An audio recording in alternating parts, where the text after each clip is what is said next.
Chinese President Xi Jinping wrapped up his three-nation visit to Europe this week, but it wasn't without controversy. Most significantly, Xi secured an agreement with Italy to join the Belt and Road project, becoming the first G7 country to sign on to the massive infrastructure project.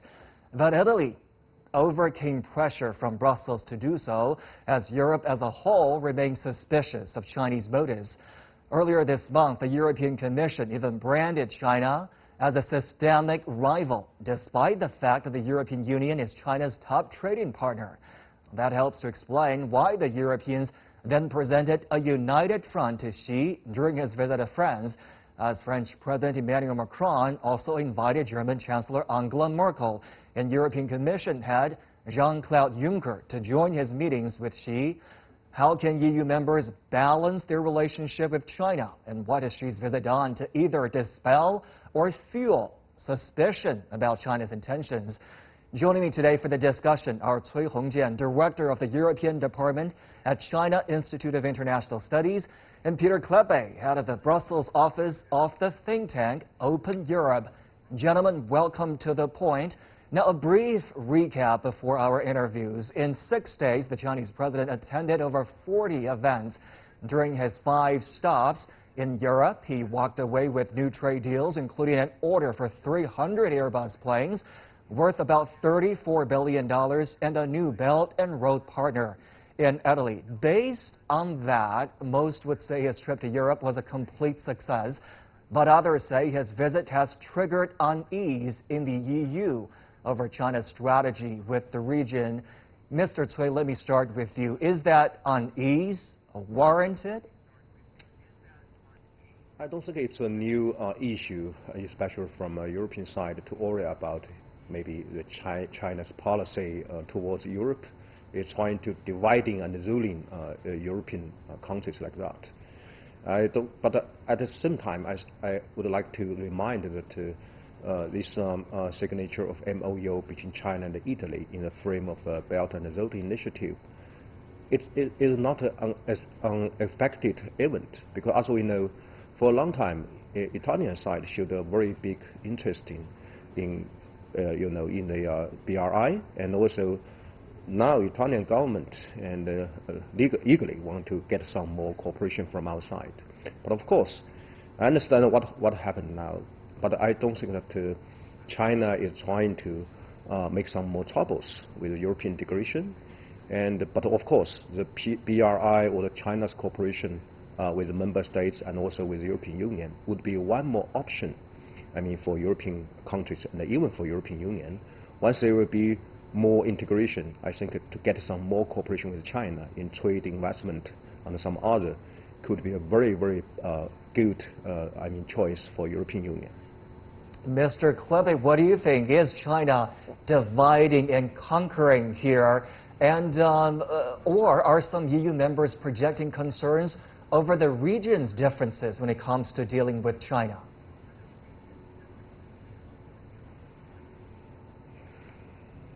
I don't think China is dividing and conquering. There are divisions, but that's not because of China. That's because European countries have different ideas. There are different democracies in Europe, and they have different ideas on how to deal with China. I don't think China is conquering. China is investing, and that's in itself very welcome. It's very good to have trade and investment. The concerns relating to the Belt and Road Initiative is that China would also have political purposes. That's the accusation. The question is, will it actually be possible for China to realize that? If you look at the amounts that they're investing in Italy, this is very, very low. China has been investing in countries like Montenegro, then we're talking about higher amounts. Now, I think you can perfectly safeguard investment from China while attaching some conditions. You can, for example, make sure that this does not drive up debt levels to unsustainable levels, which was something that apparently happened in Montenegro. We should keep in mind that in Europe there's quite a few protectionist forces that would prefer to keep China's investments, to keep them out of Europe altogether. So they're always looking for all kinds of excuses. So even if there are some legitimate concerns, I don't think these mean that we should block investment altogether. Talking about differences within the European Union, I want to stay on the topic of Italy, because Italy's decision to sign up for the Belt and Road certainly has raised some eyebrows in the region, and some traditional European powerhouses have advised against Rome for signing up. But Italy went ahead with the decision. Mr. Cui, how polarizing is Italy's decision to join the Belt and Road Initiative? If we look at these different attitudes from European countries towards this issue, we can find out, firstly, maybe some countries like Germany and France still, they do have some suspicion about the BRI. I think the main reason is, firstly, they do think that the traditional cooperation with China help them to get so much benefits.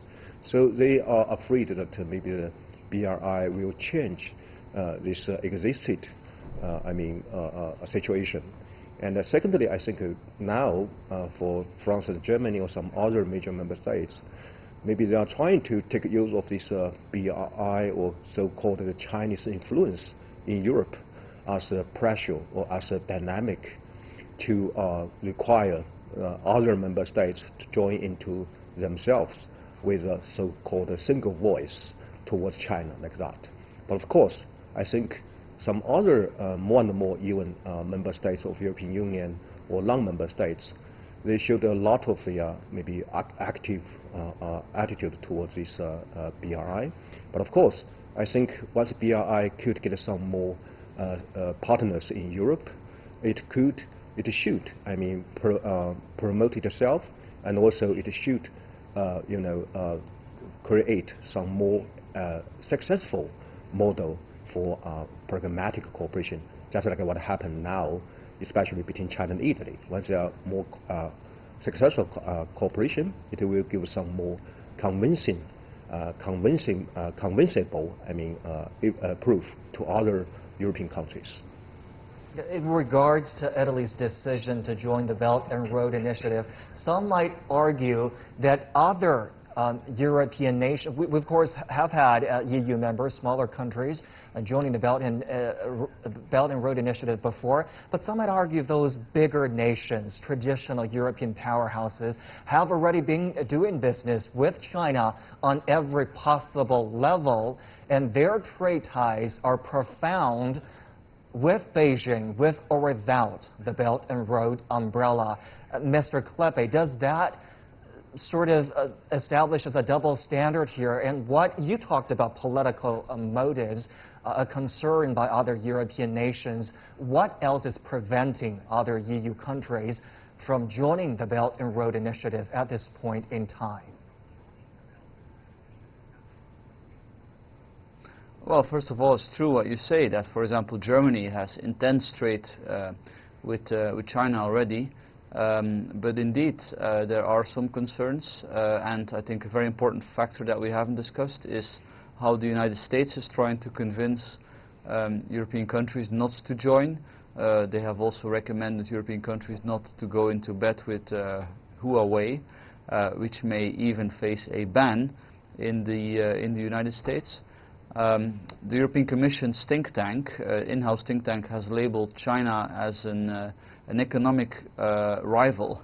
Now, this week, at the summit in Paris, Jean-Claude Juncker, the president of the Commission, said, and he specified that, of course, China is a competitor, but we could have friendly competition. Competition does not need to be negative. So I think that's all very welcome. There are legitimate concerns about spying and political interference, but all of these things exist not only versus China but versus many countries.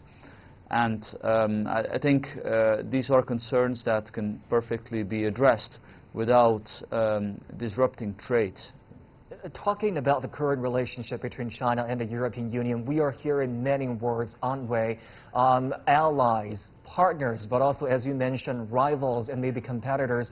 I want to get you this soundbite from the Chinese president and take a listen to how he described the current relationship. For today's China-EU relationship, cooperation is a defined feature, even though there are differences or competition to some extent. Such competition is constructive, and cooperation always outweighs competition. We cannot let mutual suspicion get the better of us, and we must not always have to be guarded against each other.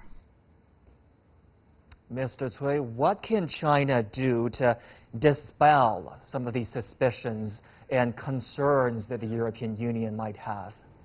I think firstly, European side should recognize that the competition itself is already, in a process between China and EU to develop their relations.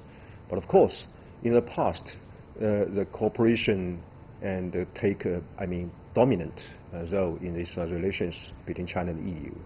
But of course, I think now, because of the development of China, indeed, we are facing more and more competitions between China and Europe in some industries, some fields like that. It's a reality. But another question is, how could we have the mindset, related to this reality? Once we are facing more under competition, I think the right way, or the reasonable way, is we need to find out more solution to deal with the competition and try to maybe find out more cooperation from the competition itself. But now the question from the European side is, some people or even some countries, they try to take the competition as a mainstream in the relations between China and the EU. So I think that's the reason why President Xi tried to stress that how could we deal with the logic and also the relations between cooperation and the competition. Once we have some more benign competition, I think finally it would be very, very good thing for cooperation itself. Mr. Cleppe, is the dominant mindset in the European Union right now that China is more a competitor than an ally? And can EU members constructively work with China as a partner when they also feel suspicious of a country they have deemed a rival? Well, I think there is more suspicion than in the past, and this of course has to do with the economic success of China. In China, 1 billion people have been lifted out of extreme poverty in the last 40 years, so this is a great success for China. But what many people forget is that the Chinese success has also been very good for the West. The fact that China has been producing so much has kept prices low for many products in the West, which was a good thing for European consumers. So, of course, it's true that sometimes Western companies have been moving to China. It's true that in certain sectors Chinese companies have been out-competing Western companies. But the real problem is not so much there. The real problem is that, specifically in Europe, not enough new companies have been started. And this is something to do with internal factors in Europe, notably the high taxation burden, the high burden of regulation. European countries are trying to improve that. They're trying to improve the business environment. But that's really key to strengthen the European economy, and this has nothing to do with any external factor, let alone with China. Mr. Cui Hongjian and Mr. Pieter Cleppe, I want to thank you so much for your time today. Great discussion with both of you. Thank you.